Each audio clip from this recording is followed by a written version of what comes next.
Hello and welcome to Ultra World Live. We're here with Kevin Coulter from Shame after the semifinals. Exciting ending.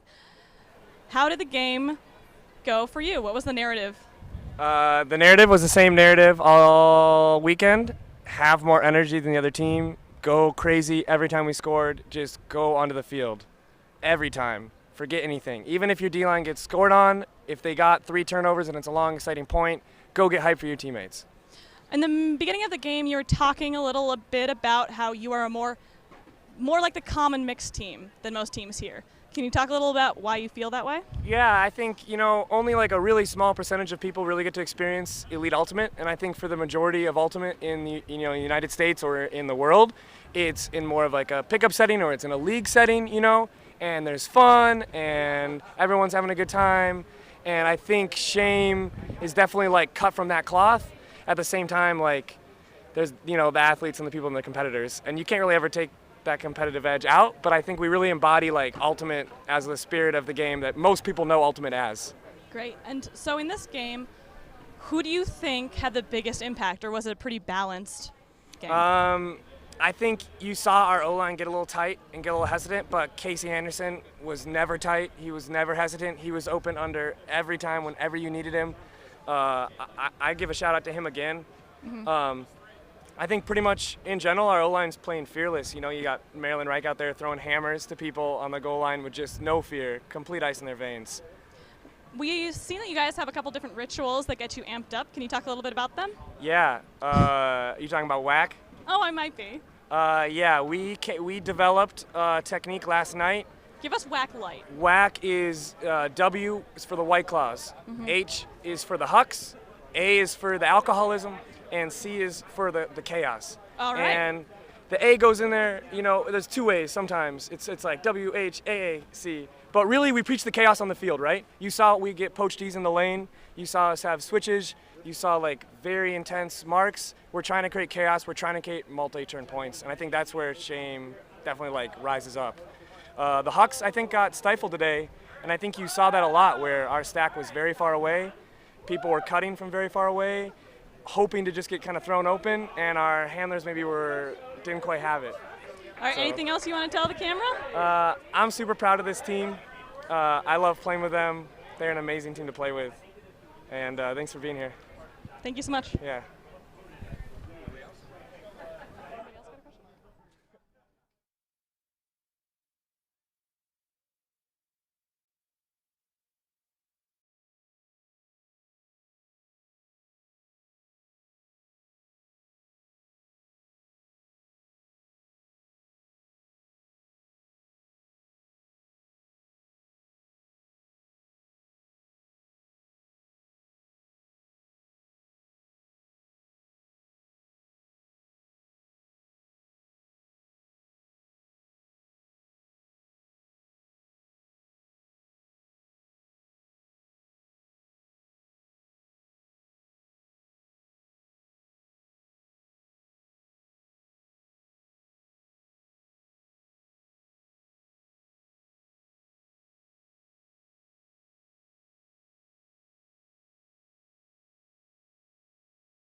Welcome back to Ulti World's live press conferences. I'm Jenna Weiner here with Anna Thompson and Raha Mozaffari.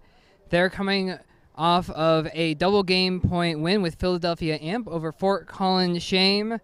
Ladies, what a game. Walk me through it, especially that extraordinarily long universe point fought through it. Okay. Give me your thoughts. I think I blacked out in the middle somewhere. I can't quite. You could probably tell us how many turns happened, but Quite a few. Yeah, A lot. But I think we trusted each other no matter what happened, even if there were turns. We knew that we had the fitness and the conditioning to be able to battle that point. It's also been a really gritty tournament for us. We've been grinding every point, in between points, how we recover, like all of that has been a lot of work. And we showed that today, like we brought that grit again. And I was really, really proud of our team for that. Anna, you got the final assist with that over-the-top little blade there. My boy Paul. Young Paul. Young Yeah. Paul. It seemed like you just sort of put it up and trusted him to go get it. The 88-on-88 matchup downfield, and he just went up and got it. Yeah, Paul and I actually go to school together, or from where I graduated from. I usually don't think when I'm playing those games and I see an open person and I hit an open person and he made an awesome play. I trust all my teammates and that's how I play. So Great. Well, really well played. I will pass this off now to Edward. Hey, Edward Stevens, Ulti World. We had the pleasure in the media tent of being set up in this end zone where you all did a lot of your scoring second half. Notice you two in particular just have an awesome killer instinct when it comes to seeing an opportunity, whether it's making a cut or making a throw, to get the score. How have you been sharpening that killer instinct over your careers and over the course of the season? well, I learned everything from her. So I just try to be like Raha. Well, when Patrick and I first started coaching UPenn, we see this girl like throwing these like beautiful flicks. We're like, hey, have you played Frisbee before? She's like, yeah, when I was in middle school. But she had the field awareness, the athletic ability, the skills, the intelligence that just comes naturally, and it's really easy to build off of that. So, and for me, it's just, years of experience and playing with different teammates and having, obviously, Patrick as our coach and all the other leadership we've had throughout the years. Also, Raha is like pretty much the best player to look up to, honestly. Like, she fills every role. She is doing everything right on the field. She's scoring for us, she's throwing for us, she's defending for us, and never asking for anything more and never being greedy. So, always the best player to look up to. I have a question a little bit about the game planning for going up against a team like Fort Collins Shame. It looked like Amp was relying really heavily on a lot of deep hucks and a lot of deep looks, which is sort of what Shame likes to do as well. I was wondering if that was an intentional choice or if that was sort of how things fell together as you were going through the game.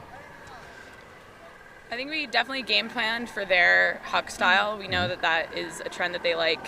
We know that they have very creative and powerful throwers, so we wanted to make them grind, and we wanted to make them work through all of our defenders on the field. On the turn, I mean, I think we definitely could have worked it more. We got a little antsy at times, and I think we felt the pressure more than we needed to. But we also have legs all day, and we like shooting too. Yeah, especially if we notice that they're fronting us. Like we're not gonna be afraid to attack. I think, like Anna said, we got a little bit too far on that side. So having that balance is going to be key going into tomorrow. Okay. What were some of the things you were really concerned about from looking at some of their women played, especially Aubrey Dietrich's a really great deep cutter. I was wondering how you were planning on taking away some of those opportunities that they have to just put it out there and make plays on it. Make them grind under. Like the first thing is to just think about getting yourself behind and pushing them back under. Mm-hmm. Yeah, that was really the biggest thing. Looking forward now to the Mischief game tomorrow. How are you feeling that you're going to match up against them? I haven't thought about it yet. I think we're working on recovering right now, and we'll get on the game plan later. But obviously, we're familiar with them. We feel confident about the game plans that we've had in the past, but we haven't executed on our end. So I'm really excited. Like any championship moment is amazing, and that's why we play. And so there's nowhere I'd rather be. Fair enough. What kind of lessons are you going to take forward from essentially 2 straight double game point wins where you've had to come from behind to get there? Sorry. We got some photo bombers here. Nothing Yeah. is impossible. I mean, honestly. I actually, like, before this tournament, I was listening to some podcasts. Julie Foudy has been interviewing a lot of the women's national team players, and Tobin Heath was interviewed, and she was talking about how she missed a PK in the 2011 World Cup final, and she was asked, like, how do you feel about it? And she was like, you know, that is, like, what you train for. When you are young and you're shooting in the driveway, like, you dream of being in that position, and you dream of having those championship moments. And, like, if you're going to miss it, like, she'd rather be in that position in that championship moment and miss it a million times over, because that's what you work for. And, like, that's how I feel about these points. Like, we want to be there. These are things that we train for. These are things that we work for. And, like, no matter the outcome, like, we're doing it together, and that's something that's really special. I think you guys have had a pretty dramatic turnaround over the course of this tournament. You started on a pretty rough Thursday. You lost the first one, down pretty good in your second one, requiring a big second half comeback to even win a game to get out of the pool. And then both games today, or the last 2 days, quarterfinals and semis, having these big comebacks.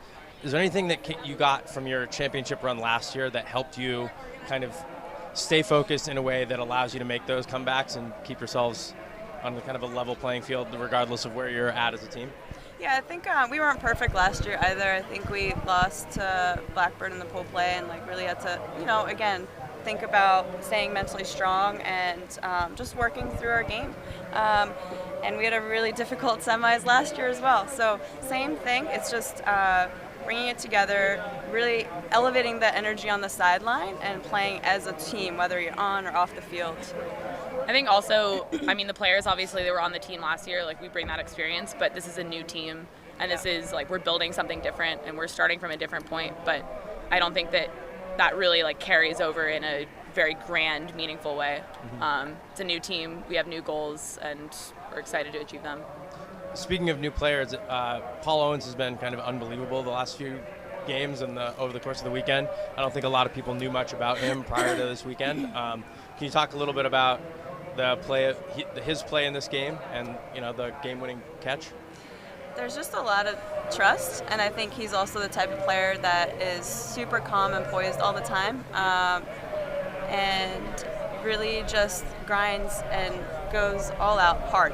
And we have a lot of trust in him. He has a lot of trust in our team, and he's really just all around individually an amazing athlete and a great person too, on and off the field. So, Go Vinoid. let's go. Got to put that in there. Anybody else? He's also really amazing at golf, and apparently a lot of other sports too. So, well-rounded, naturally talented. Yeah. All right. I think that's it. Thank you both very much. Thank Good you luck for tomorrow. your time. Thanks so much.